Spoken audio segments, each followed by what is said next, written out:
Buongiorno, ci incontriamo nel video di oggi per parlare delle proprietà medicamentose e magiche del tarassaco. Mi chiamo Fabio Farello e mi occupo di medicina naturale.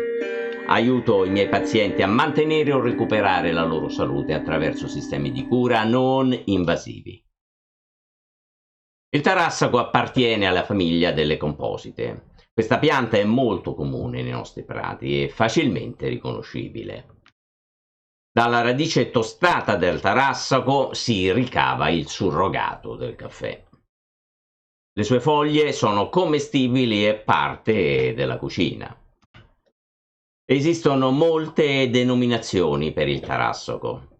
Ne cito solo alcune tra le più comuni: dente di leone, dente di cane, soffione, cicoria selvatica, cicoria asinina, radichiella, grugno di porco, ingrassaporci, insalata di porci, pisciacane, lappa, missinina e piscialetto.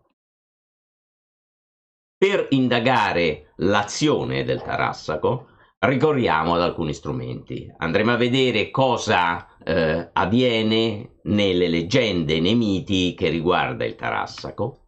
Vedremo l'etimologia della parola tarassaco.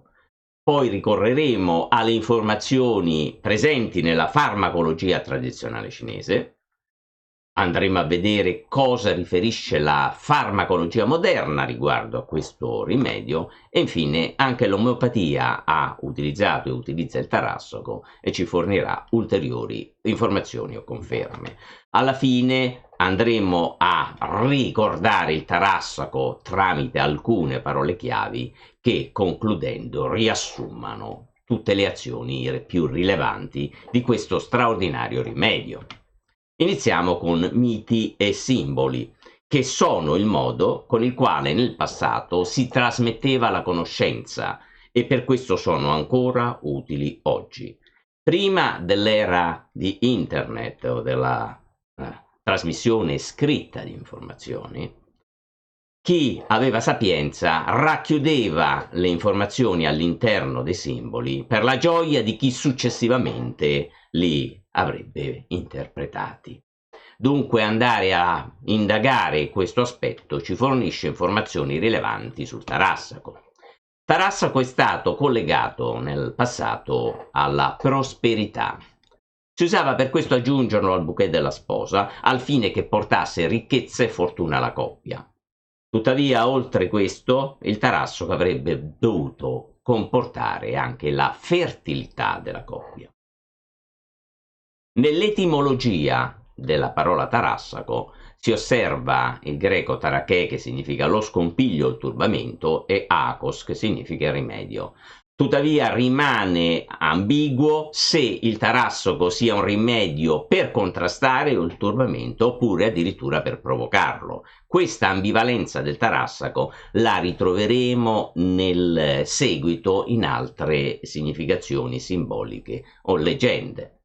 In antichità il tarassaco, infatti, era una pianta in grado di risvegliare i sensi e pertanto denominata il fiore del diavolo. Il legame con il diavolo è dovuto anche alla notevole velocità riproduttiva di questa pianta, che è considerata una pianta infestante da estirpare. Secondo la teoria delle segnature, la morfologia o il comportamento di una pianta svelano i suoi effetti se somministrata all'uomo. La grande fertilità e la promiscuità del tarassaco sono pertanto una segnatura. I suoi semi si raccolgono in una sfera piumosa che si disperde al primo soffio di vento su tutto l'ambiente, fecondandolo. Questa è la segnatura del tarassaco. Nella mitologia si narra che Teseo ne mangiò per 30 giorni, al fine di diventare tanto forte da sconfiggere il Minotauro. Tarassaco di fatto è un alimento molto nutriente e infonde a chi lo assume anche il coraggio. Si dice che le streghe si frizionassero sul corpo con il tarassaco al fine di farsi accettare dalle persone. Questo elemento si ripete anche in un'altra leggenda, questa è irlandese. Secondo tale leggenda, nel passato della Terra, prima che arrivasse l'uomo, sulla stessa si trovavano gnomi, elfi e fate. Quando arrivò l'uomo, le fate si nascosero nei soffioni del Tarassaco, per timore di non essere dall'uomo accettate. Di nuovo abbiamo il mito dell'accettazione se in relazione al rimedio tarassaco. Il soffione è anche messo in relazione al mondo dei desideri. Si dice che se si riesce in un sol colpo a disperdere tutti i semi del soffione, un desiderio precedentemente espresso si realizzerà. Nella mitologia il Tarassaco compare come polvere sollevata dal carro di Elio, una divinità solare. Elio è il dio della luce solare, adorato come portatore di felicità, ma anche inflessibile nel punire gli uomini. Fra le sue prerogative c'erano il dominio della medicina. Questa la trasmise in forma di segreto al figlio Asclepio. Il dio Sole come portatore di luce e anche in relazione ai culti luciferini. Il colosso di Rodi e la statua della libertà gli furono dedicati. Tarassaco nasce dalla polvere del carro di Elio. Questo indica tutta l'ambivalenza luce-buio di questo rimedio. Secondo la tradizione cinese, il Tarassaco, denominato anche Pu Kung Jin, appartiene ai medicamenti a refrigeranzia e disinfettanzia. Il comportamento termico è freddo, il sapore è amaro, le orbite di riferimento sono il fegato e lo stomaco. Gli effetti del Tarassaco sono pertanto raffreddare il calor, detossicare e sciogliere gonfiori e stasi.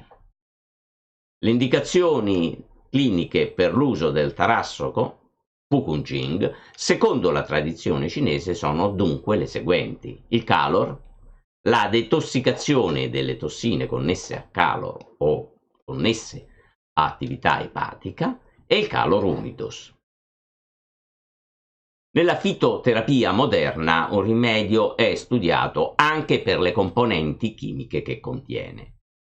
Nel Tarassaco ne troviamo tantissime che ampiamente spiegano gli effetti osservati. Questi in epoca moderna sono riassunti come segue.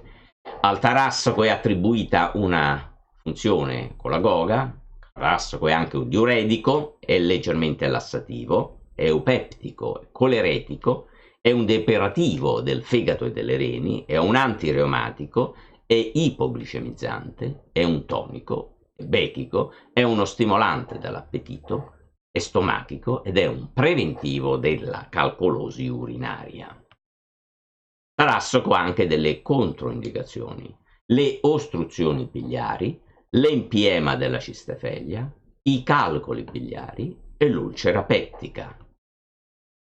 Tarassaco è anche utilizzato in omeopatia. Nell'omeopatia un rimedio è prescritto per la totalità dei sintomi e non per uno. Tuttavia alcune diagnosi o alcuni sintomi compaiono nel Tarassaco più frequentemente. Queste sono l'epatopatia, l'insufficienza epatica, la steatosi epatica, la disappetenza, l'ascite, l'enuresi, la colecistopatia, la colecistite, la stasi portale, il meteorismo, la gastrite e il reflusso biliare. Dunque, se vogliamo inglobare tutte queste informazioni in alcune parole chiave che fungano da riassunto per l'azione del rimedio tarassaco, ricordiamo l'organotropismo epatobiliare, la capacità antinfiammatoria e a livello sottile un'influenza sulla fertilità e sul risveglio del desiderio.